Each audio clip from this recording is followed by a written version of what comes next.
se debe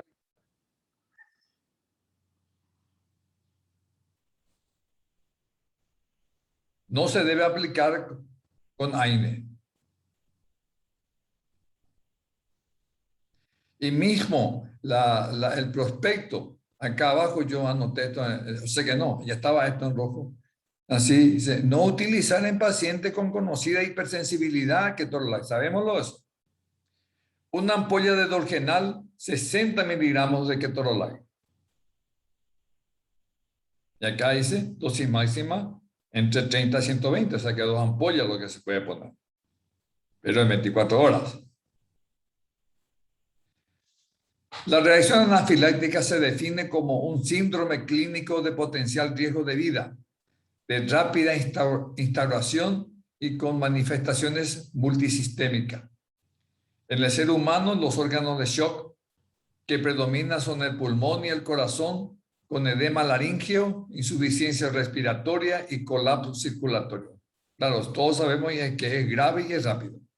La anafilaxia se considera probable cuando 2 o más de los siguientes síntomas aparecen rápidamente después de la exposición a un posible alergeno. Ustedes saben esto.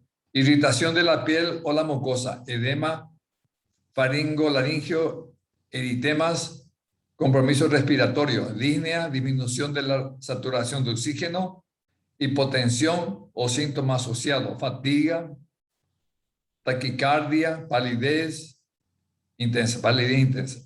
Síntomas gastrointestinales, cólicos, náusea, diarrea.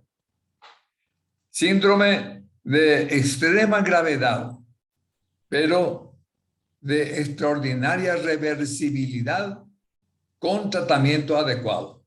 Cuando esto está, le da un tiempo para recuperar. Se puede recuperar, pero hay que saber qué hacer. Esto da para mucho comentario. Luego ya la internación.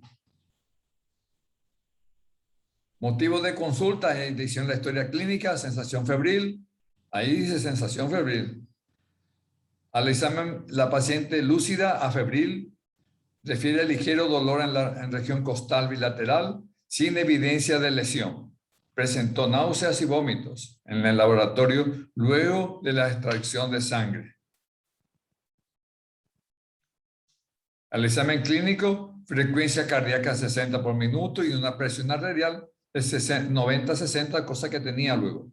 Respiratorio sin rales ni sibilancia, abdomen blando, no doloroso, sistema urinario sin dolor, apoyo de percusión bilateral negativo, sistema nervioso sin déficit sensitivo ni motor, piel lifanera ligera, palidez de piel. Diagnóstico de ingreso, enfermedad tipo influenza.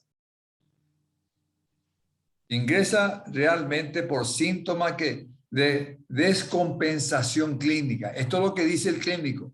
Acá hicieron diagnóstico de ingreso, enfermedad tipo influenza. O sea que en el sanatorio se estaba inclinando otra vez hacia el cuadro viral, una gripe.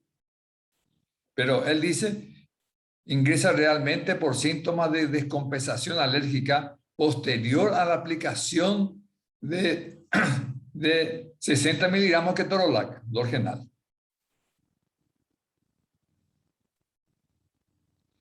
Y escribe la clínica en ese momento, paciente con hipotensión, palidez de piel, se recibe el laboratorio con signo de deshidratación aguda e influenza AB negativo. De todos modos, inicia tratamiento para influenza. ¿Para qué le va a hacer? ¿Qué tratamiento es el tratamiento para influenza? ¿Qué tratamiento tiene la gripe? Analicen ustedes. Y laboratorialmente dijo que no era negativo. Escribe el otro doctor que estaba ahí, hipotensión, taquicardia, refiere porque era clínico. Episodio de diarrea, presión arterial 70-40. Control cada 1 hora, indicó. Dolor abdominal, se solicita ingreso a UTI para mejor tratamiento. Ingresa, el clínico, ingresa con síndrome anafiláctico reversible con adrenalina y corticoide. O sea que según él, según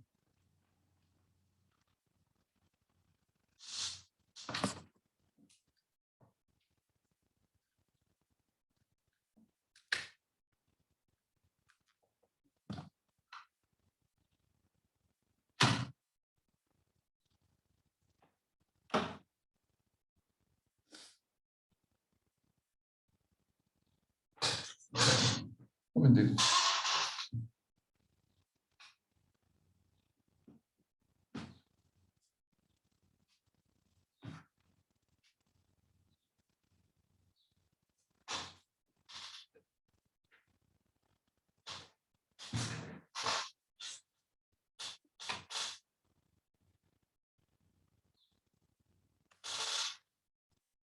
Se indica en la internación, se indica solución fisiológica, 32 gotas por minuto. Dolgenal, una ampolla cada 8 horas. Endovenoso, 180 miligramos por día. Le puso diclofenac, que es un AINE, una ampolla de lidocaína, o sea que le volvió a aplicar Dolgenal y una ampolla de diclofenac. ¿Qué indicación tenía para hacer otra vez nuevamente esto? Después le indicó goteo 60 por minuto, claritromicina, vía oral, vivir y aislamiento respiratorio. Indica, bueno, todo otra vez pasa igual, la indicación era las 22 horas. La hoja de la internación decía, la 16:40, presión 80-60, 60 pulsos por minuto. Se aplica una ampolla Dolgenal, 60 miligramos. Diclofen, otra ampolla. Se hace reposición líquida, diarrea, entonces la presión bajó a 70-40 y pulso 100. Internada. Se aplica segunda ampolla, 60 miligramos, 2 horas de la primera ampolla y 4 horas después se le aplica una ampolla de diclofenac, AINE, que está contraindicado, dijimos. En la internación, presión arterial 60-30, va bajando, pulso 100, y se avisa al clínico, se lo deriva a UTI.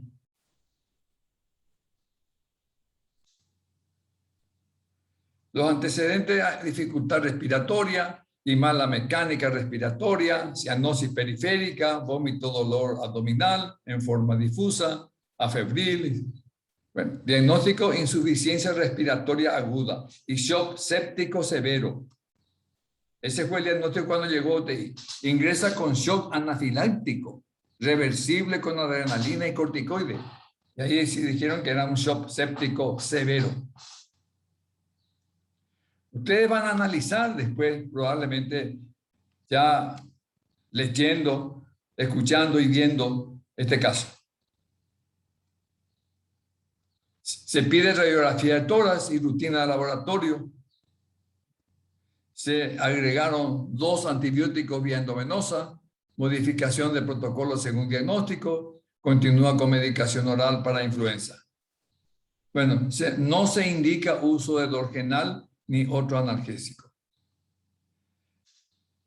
Eran las 23 horas, se destacan drástica disminución de glóbulos blancos, desaparición de células responsables de reacción alérgica, eosinófilo y basófilo, drástico consumo de plaquetas, cantidad de glóbulos rojos conservados.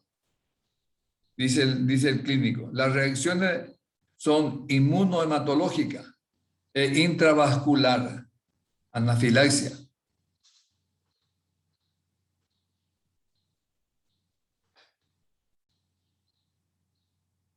Y esa a las 23 horas se destaca, no hay índice de desequilibrio de órganos centrales, enzima orgánica dentro de límites normales. Se hizo esos análisis que están acá. A las 23 horas, disminución del potasio y el calcio, acidosis metabólica moderada, oxígeno arterial bajo, 89% de saturación. La paciente con intubación traqueal, canalización central, vena subclavia. Entonces, las 23 horas. Gasometría se destacan acidosis metabólica grave, desequilibrio en la presión parcial de oxígeno. Dice el clínico, la paciente con descompensación respiratoria grave. Se destacan persistencia de desequilibrio sanguíneo, elevación de la glucosa, crítica elevación del potasio. La paciente no revierte cuadro inmunohematológico. Un hemograma, le hicieron recuperación de glóbulos blancos, no aumenta plaqueta. La paciente sigue sin revertir cuadro inmunohematológico. Un momentito.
Bueno.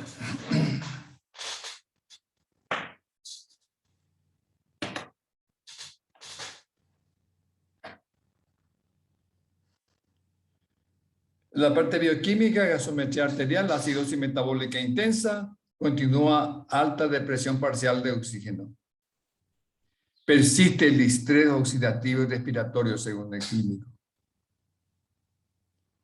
Bioquímica en el laboratorio cae el nivel de azúcar, gasometría arterial profundiza la acidosis metabólica, normaliza presión arterial de oxígeno, saturación de oxígeno cae a nivel incompatible con la vida. Distrés oxidativo respiratorio grave. A las 5:30 de la mañana al día siguiente,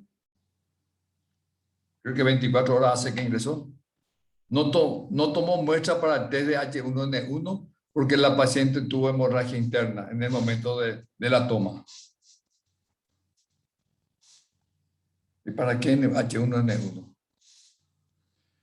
Bueno, en el momento, nefrología, paciente con falla multiorgánica, distrés respiratoria, múltiple sangrado, urea y creatinina aún no elevados. Plan, plaqueta para pasar por catéter, iniciar soporte para diálisis, heparinización. Paciente con supuesto sangrado, deshidratada y descompensada, será tratada con un anticoagulante y prepara para hacer diálisis. Se pregunta el clínico.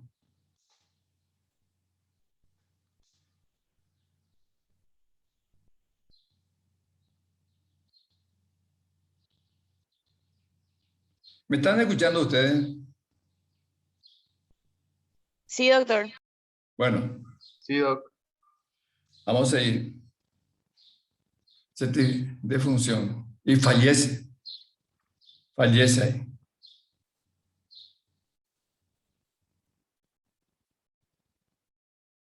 Es decir, que certificado de función, atiendan lo que dice. Fallo multiorgánico, shock séptico. ¿Dónde está el foco de infección? Para que yo diga shock séptico. Hora de defunción 10:30. Bueno, y esto fue lo que, como no se hizo autopsia, se hizo un diagnóstico clínico.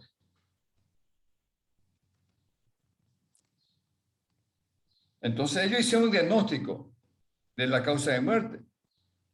Ingreso, infección respiratoria aguda grave, shock séptico. ¿En qué momento hubo shock séptico? ¿Con foco de entrada dónde? Si entró caminando con un frasco, con un cuadro aparentemente virósico que ni siquiera era gripe. Influencia negativa, dijo, ahí ve. Paciente que ingresa por sus propios medios, sin síntomas de enfermedad aguda y sin descompensación clínica. Luego de una medicación sintomática, se dispara una cadena de reacciones adversas que obliga a una internación inmediata.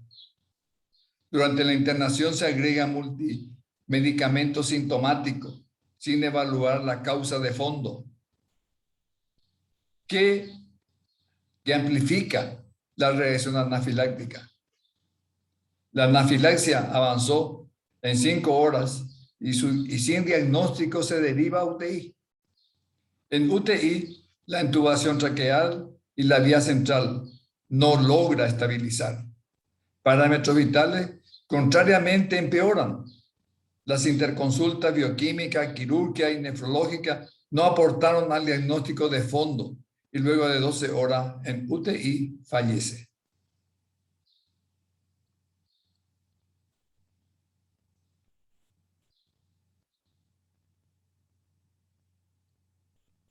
Bueno, de ahí que este caso, así como está, desde luego que es importante saber la causa de muerte. ¿Qué fue lo que ocurrió?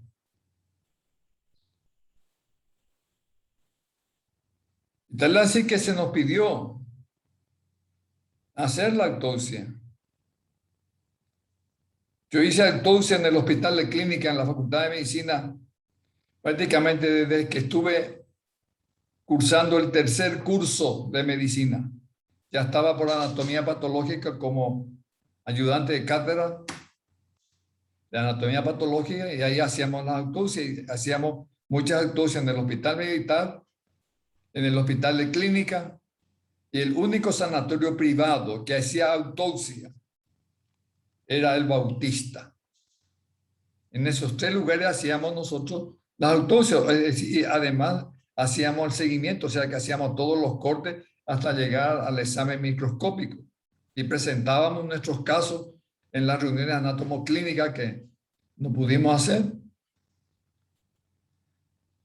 donde se discutían los casos y se hacía mal, bueno, ahí se notaba que se hizo mal o se hizo bien, se le felicitaba, pero teníamos bastante experiencia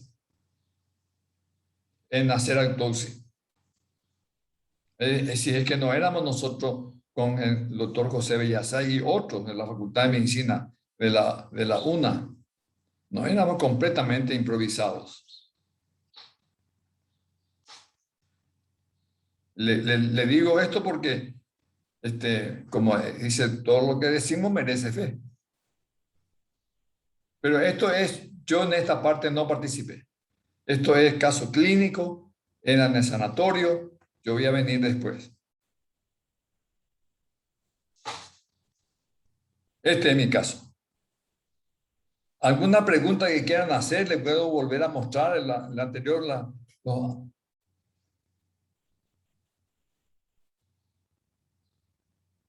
Bueno.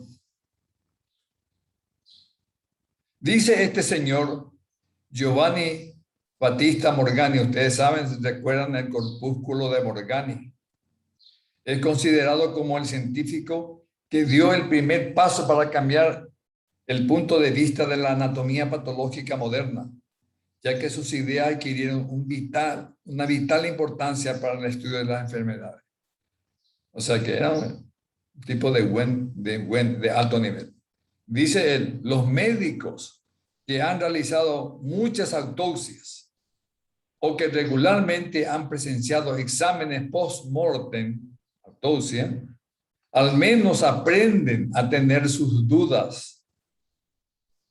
Sin embargo, aquellos que no se han enfrentado con los muy frecuentemente deprimentes descubrimientos del material de autopsia están flotando en las nubes de un incontrolado optimismo.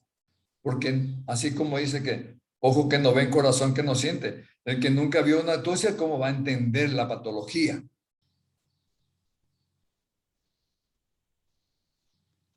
Y esta es la anatomía, para recordar un poco. Lo que a mí me interesa es, usted acá está, esto que está acá es la vena subclavia, esto.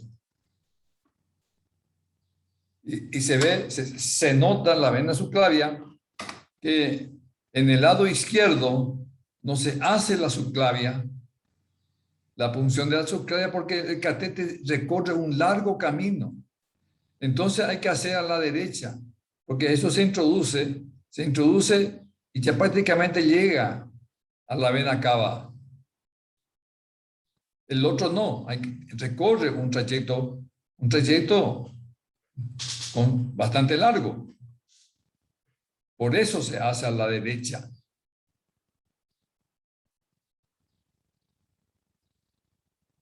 Esta es la señora, bien conservada, 16 días después se hizo, estaba muy conservada. Y aquí está el catéter, o sea que nos retiraron el catéter de la subclavia. Y está bien, legalmente, esto médico legalmente está muy bien. No hay que retirar ni siquiera la sonda endotraqueal. Porque a veces la sonda va a otro lado.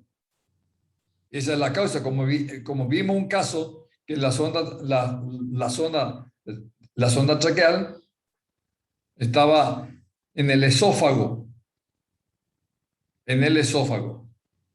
y no en la tráquea. Pero acá está.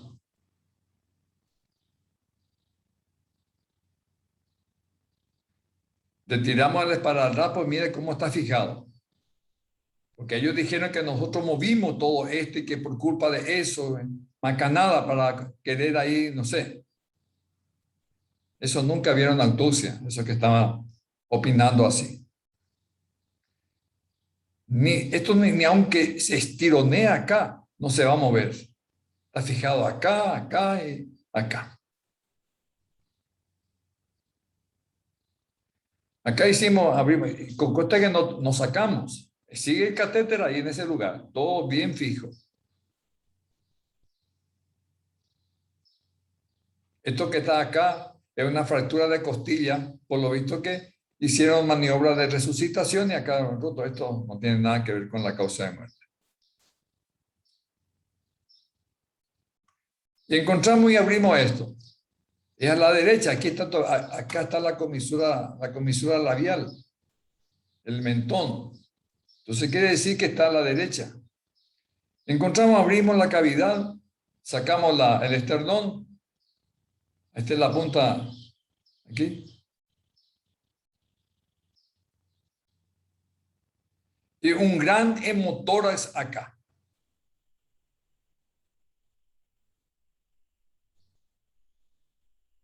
Un gran hemotórax. ¿Qué pasó acá? Nosotros mismos estábamos sorprendidos. Tal así que vaciamos la sangre que tenía acá, la gran cantidad de sangre. Y acá ya recuerden una cosa ustedes. Allí dijeron, ¿cómo la sangre va a estar ahí líquida si la sangre coagula enseguida? ese no sabe ni lo que dice. La sangre en la vena no coagula. ¿Por qué va a coagular la sangre en la vena si no hay protrombina ni trombina? Acá tenía, la cavidad estaba llena de sangre. Sacamos esto, vaciamos y ahí comienza a flotar el corazón, digo, el pulmón un poquitito. Y sacamos más y salió más el pulmón que estaba totalmente colapsado por la presión, por la compresión.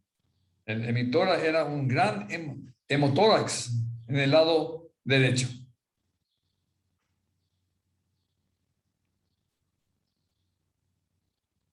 Por poco nos dijeran que trajimos nosotros sangre del vertedero y aplicarla acá dentro de la cavidad. Menos mal que llevé a Asunción el cadáver.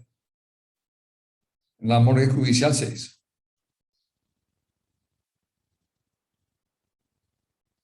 Y este en el lado izquierdo. Ya está la.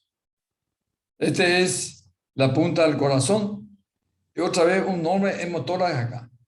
Ahí sí que quedamos sorprendidos. ¿Y cómo es posible que haya hemotórax, ¿sí?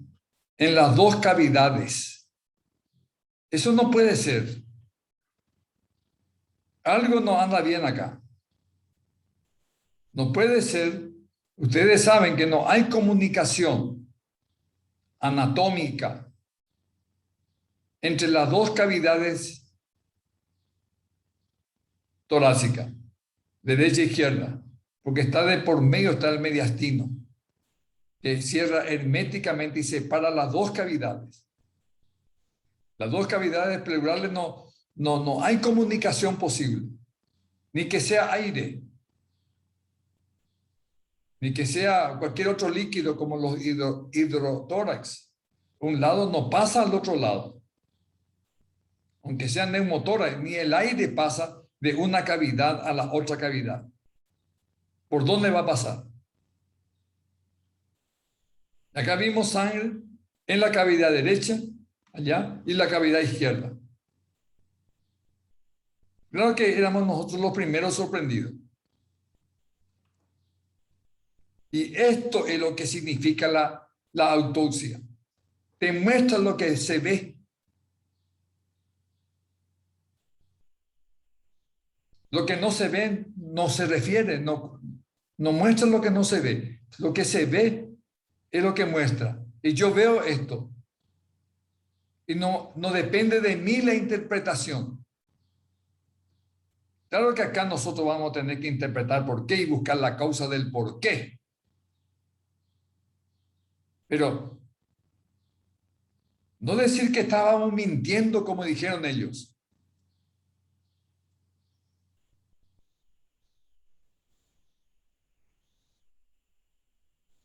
Y aquí analizamos, comenzamos a analizar y encontramos la causa de un hemotórax, el de justamente el lado derecho.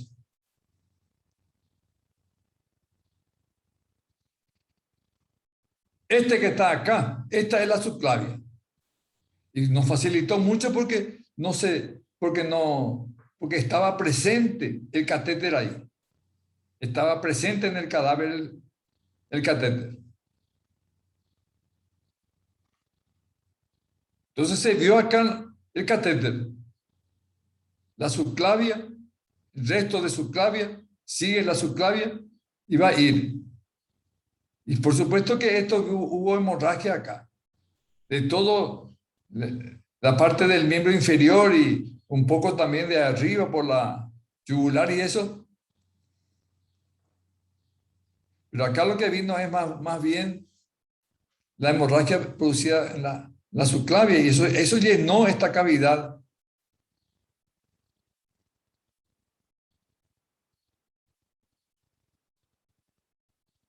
Pero no se justifica en el lado izquierdo. Este es el izquierdo, ¿verdad? Está en esa posición.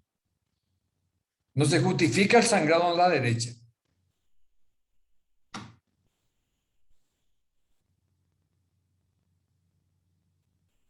Y justamente esta es Ahí con más aumento, la pared venosa, ahí está.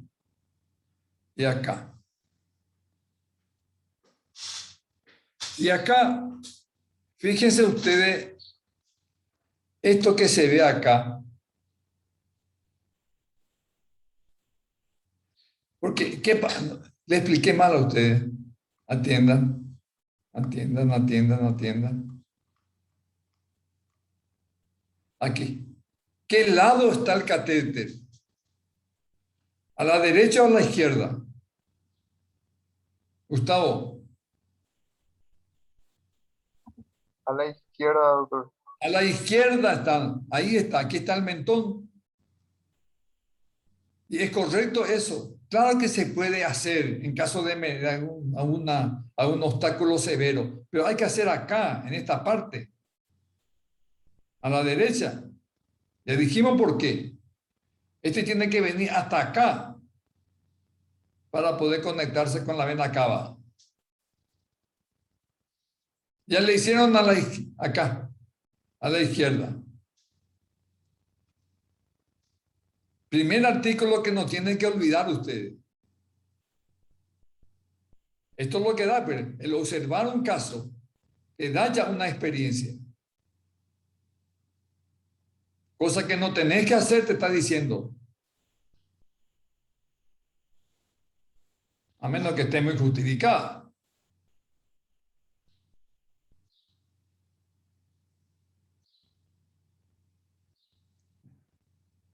Entonces,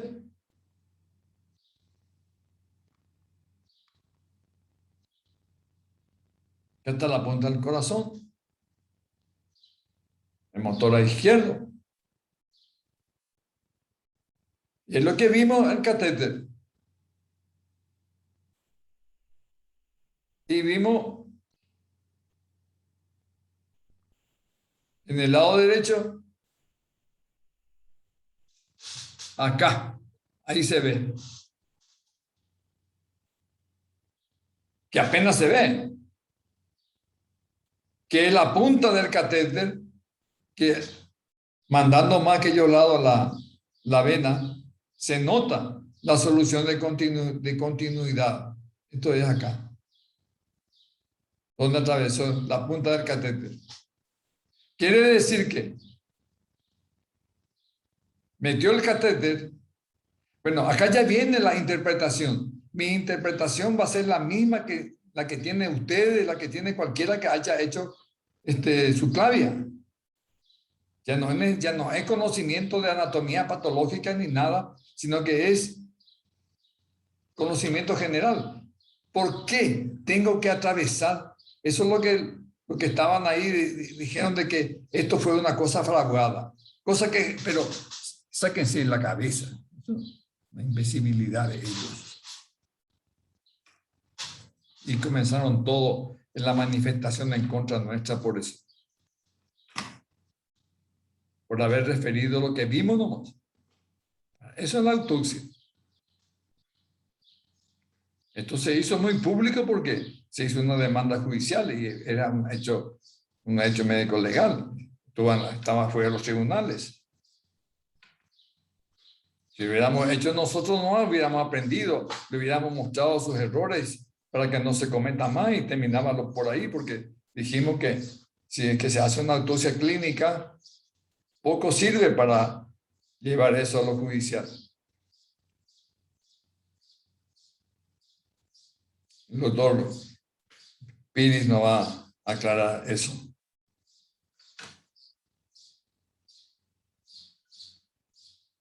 Entonces, para mostrar el pasaje de derecha-izquierda, mediante esta zona canalada, en la subclavia, ya el resto de subclavia.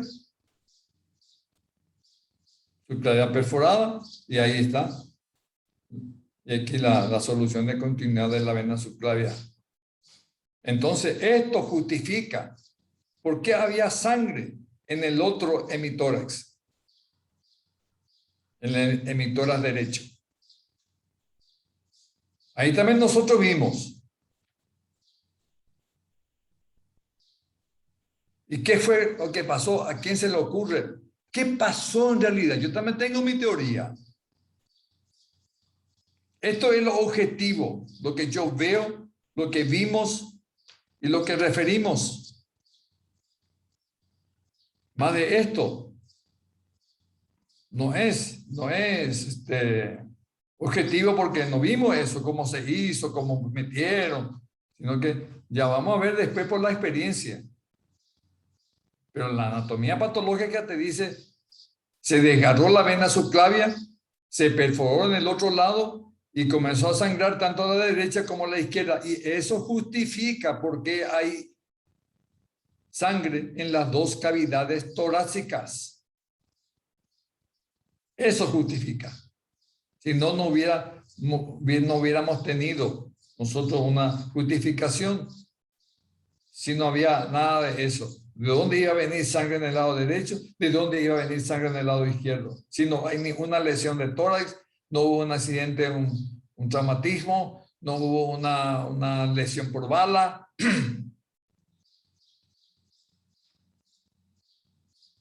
Esto es lo que indica la autopsia, no se olviden.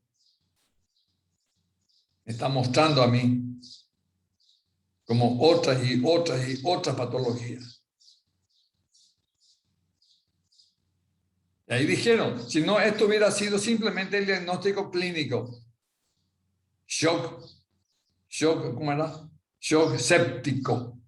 La causa de muerte, shock séptico. ¿Y cuánto diagnóstico se hace así? Y a lo mejor era apendicitis aguda.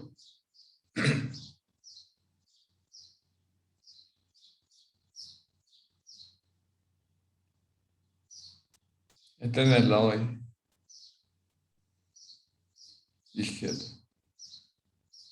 La perforación de la rotura de la subclavia. ¿Y con qué se rompió la subclavia? Si yo conozco la subclavia, es una vena, la vena es muy frágil.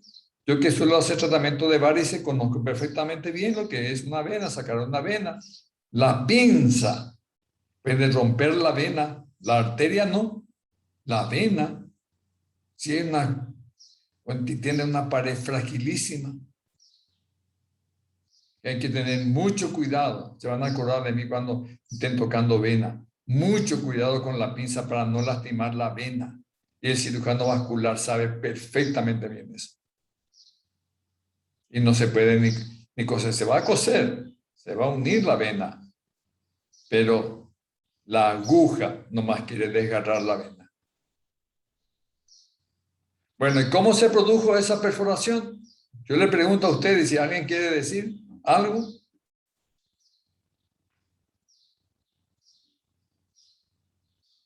Bueno, mi teoría, dije a ustedes que yo no he visto. La experiencia es lo que me va a dar esa respuesta. El catéter tiene una guía. El catéter tiene una guía. ¿Quién vio un catéter? ¿Quién vio colocar su clave ahí entre ustedes? Si alguien dice yo y vamos para que me diga si tiene o no tiene una guía el catéter.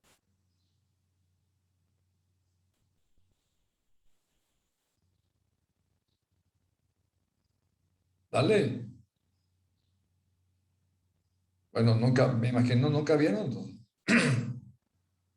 Bueno, el catéter para su clavia tiene una guía de plástico también. Antes era parecido al freno de la bicicleta, de acero, pero ahora no, tienen todo de plástico.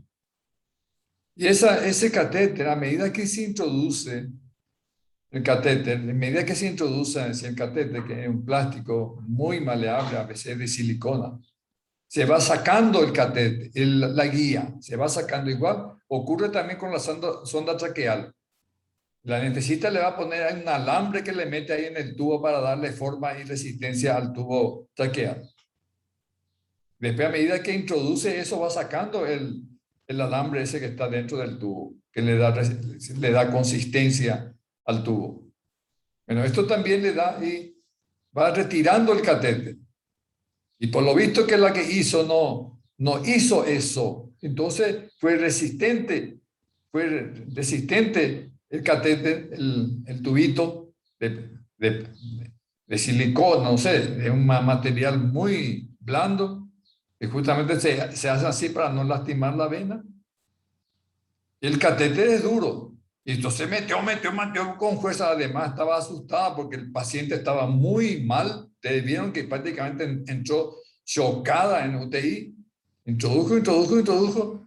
No completamente en estado normal. Y ahí desgarró la vena. Es la única explicación que tengo. Si alguien no está de acuerdo, me dice y me corrige. He visto. Y yo hice subclavia, porque antes eso nomás ya se hacía cuando entró de moda la subclavia. Y un cirujano hacía, no cualquier clínico, no hacía. El que le llamaban al cirujano, igual que un anestesiólogo es llamado cuando le quieren hacer una dormidita a una criatura o a alguien.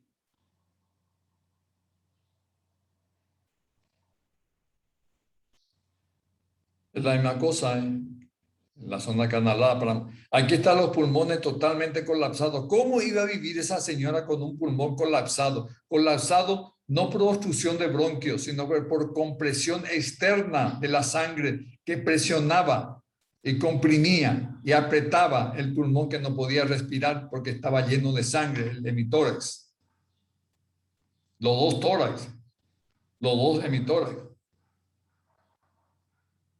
Y hay que hacer, y acá viene la tontería cuando dijeron de que se hizo un control radiológico, pues siempre se hace un control radiológico para ver si está en posición el catéter. Y fíjense que acá hay que no confunda, esto que se ve acá, esto que señala esta cosa, esta flecha azul, este es alambre, esto es cable del monitor. El catéter está acá, apenas se ve. Viene acá el catéter, ahí está. Acá está la subclavia y sale por el brazo. Este es el catéter. Pero, ¿cómo uno está seguro si ese catéter está delante de la vena, detrás de la vena o está dentro del tubo, dentro de la vena? Con una sola placa o con una sola posición, no se puede muy bien enterarse de eso.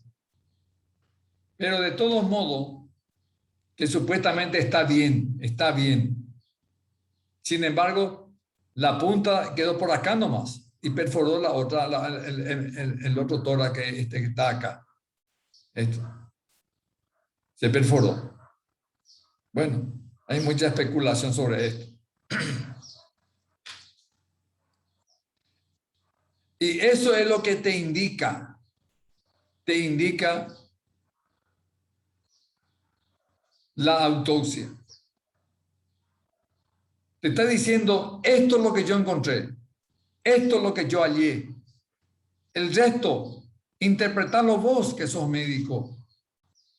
La autopsia no me va a hablar más allá de lo que se vio, lo que se ve. Y por eso que el que hace autopsia, como ustedes que van a leer los informes, tienen que saber a qué se debe eso y no cuestionarle al autopsista. Que lo único que dice es, esto se hizo acostado, se hizo parado, se hizo sentado, lo que sea. Eso te dijo el autopsista. Encontré sangre, encontré pus, encontré esto, encontré aquello. Entonces, interpretarlo vos, ¿de dónde llegó? En el caso de la sangre, ¿de dónde vino la sangre? Eso ya no es del autopsista. Eso es lo que yo encuentro. Ustedes tienen que saber de dónde vino, de dónde pudo haber venido. Pero como si nunca, como muchos de esos que estaban ahí, me estaban incluso en la facultad de medicina, me han hecho un desaire, pero humillante ahí. Es lo que tienen, es que no saben. Eso es lo que otra vez uno dice, no sabe. Porque no es que se haga de rutina y no se hace. Y ustedes tienen que saber hacer, saber interpretar.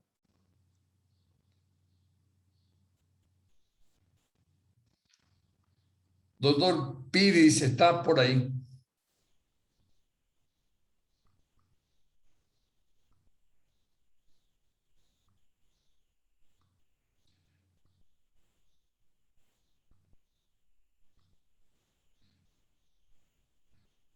Bueno, ¿Alguna opinión de ustedes? ¿De qué murió el paciente, la paciente? ¿Cuál es la causa de muerte? Yo le pregunto, Gustavo.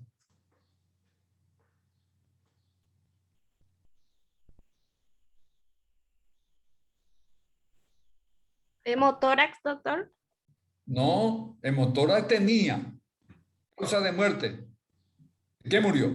Shock hipovolémico puede ser, doctor. Shock hipovolémico. Shock hipovolémico es la causa final, pero todo lo que desencadenó este cuadro era una reacción alérgica, como decía el clínico. Acá hubo una hemorragia tremenda. Y como si no tenía más ni para respirar, ni sangre para circular. La causa de muerte final es shock hipovolémico. Pero el que comenzó todo esto, el cuadro en sí, que también es tan grave, fue un shock anafiláctico. Por eso que dice no puede haber dos causas de muerte. Y sí, no puede haber dos causas de muerte. Pero la verdad es que ocurrió las cosas medio en forma simultánea. El shock anafiláctico que se desencadenó por el ketorolac. Y le digo esto, señores, porque hace poco ocurrió algo muy similar, creo que en Franco, y ustedes saben eso. Habrán escuchado por lo menos. Tengan cuidado. Yo les dije la vez pasada, a ver, Gustavo, a vos porque te veo en la pantalla. ¿Cómo vos aplicaría a una paciente el ketorolac? Yo no digo que no apliquen ketorolac porque es peligroso, bla, bla, bla. Pero ¿cómo aplicarías el ketorolac? Y la vez pasada vos nos recomendaste, doctor, que sea por gota, no en bolo. En goteo no se olviden. Porque si hay un problema, se siente mal la paciente, ¿qué es lo que van a hacer? Van a cerrar el tubo. Si en vez de irse 20 o irse 60 miligramos, a lo mejor se le fue medio miligramo. No le va, probablemente no le haga daño. Le haga pasar mal, pero no le va a hacer daño. Eso es uno que tiene que aprender. Segundo, ¿para qué sirve la autopsia? Para objetivizarme, mostrarme, enseñarme la patología. Claro que no voy a ver el shock anafiláctico al microscopio, pero si hay otra causa, voy a ver, como en este caso la hemorragia voy a ver, la herida voy a ver, el tumor voy a ver, el cáncer voy a ver. Voy a decir esto, una hemorragia voy a ver. La importancia de la autopsia es justamente eso.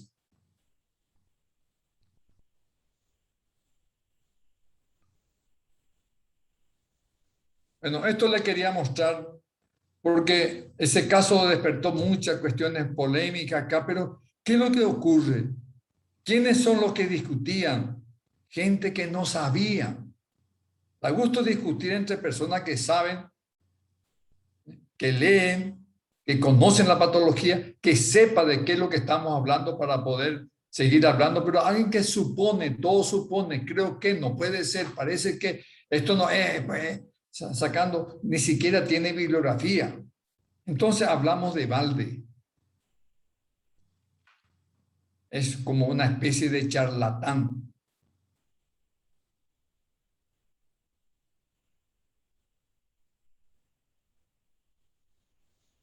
Bueno, ¿alguna cosa que quieran preguntar o algún pedido que quieran? Yo creo que esta es la última clase o la próxima es la última. Pues ya tienen ustedes recuperación, parece. No sé qué. No está por ahí el delegado. Sí, estoy, doctor. Brian, no sé, si el próximo viernes vamos a tener clase, va a haber, vamos a seguir o hasta cuándo esto sigue, ¿cómo es?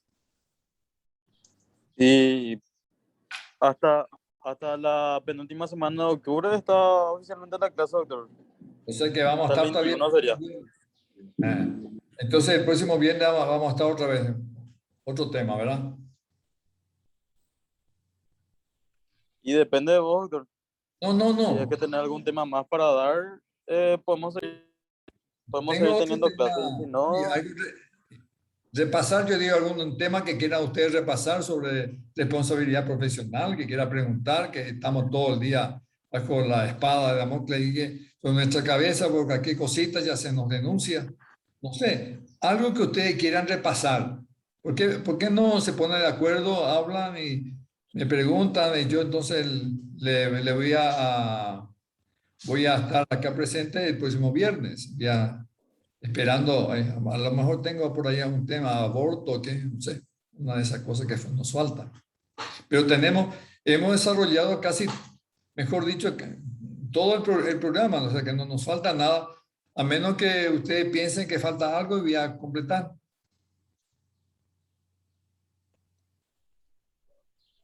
y algún compañero que quiera preguntar algo, que quiera repasar algo. Porque lo que puedo hacer es, doctor, en nuestro grupo así pregunto que quieren repasar y si quieren repasar algo te llamo y te aviso. Correcto. Y yo Sería creo lo que en mejor. el grupo podemos ver. Exacto. Y me avisa entonces. Bueno, yo, Está bien, doctor. si por ahí nos vemos, pero este, yo le agradezco mucho a ustedes, estuvieron puntuales en todas las clases. Yo creo que hemos desarrollado bastante bien las clases. Ustedes incluso me pueden evaluar a mí con respecto a la orientación, a la forma, a la metodología, a los temas, que yo creo que son temas que le van a ser útil, con ejemplos, porque son cosas que yo he vivido. No sé, alguna crítica que quieran hacer, compañeros o compañeras. Yo te quiero decir algo, profe. Muy purete tus clases, en serio. Súper interesantes. Todo luego, en especial este caso, al menos para mí. Yo siempre quise entender el tema médico, así, porque siempre leía en las noticias que pasaba tal cosa. Y como vos decís que había gente que sin saber decía las cosas, más que aclarar mis dudas, me confundía y así, espectáculo luego. Si este caso, por ejemplo, movilizó a todo el estudiantado de medicina, hicieron una manifestación en contra de esto y Sí, yo sobre me acuerdo cuando estaba en el colegio, creo que era cuando estaba en el colegio 2014 o 2013 por ahí, que empezó el tema de la manifestación, algo por ahí era. por ahí era. Y quilombo. Y sí, nosotros fuimos los vilipendiados hasta ahora. Incluso ha repercutido profesionalmente porque no me mandaban más pacientes, derivaban pacientes, ni nada de eso, porque era un desgraciado. Pero nada más que eso con Bellasei, lo que hicimos fue decir lo que hemos encontrado y sobre todo para enseñarle a ustedes lo siguiente, saquen otra conclusión de esto. Esa rotura de la subclavia, ese fue porque alguien estuvo mal la paciente. Yo reconozco que en una situación medio crítica, pero hay que hacer bien, hay que saber hacer, digo. No vayan ustedes a hacer cosas que no sepan. Otra cosa que le digo es que lo primero que tienen que saber es que no saben hacer eso. Entonces no hagan porque van a meter la pata y ya cuando se mete la pata ya viene toda una cadena o y entonces le va a amargar. ¿Y quién es culpable al final?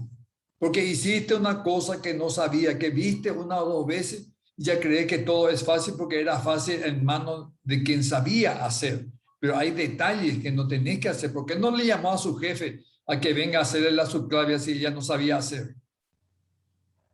Entonces, no hagan lo que no sepan. O mejor dicho, lo primero que tienen que saber es lo que no saben para no meter la pata. Ya son médicos ustedes, ya son prácticamente, ya son médicos y tienen responsabilidades.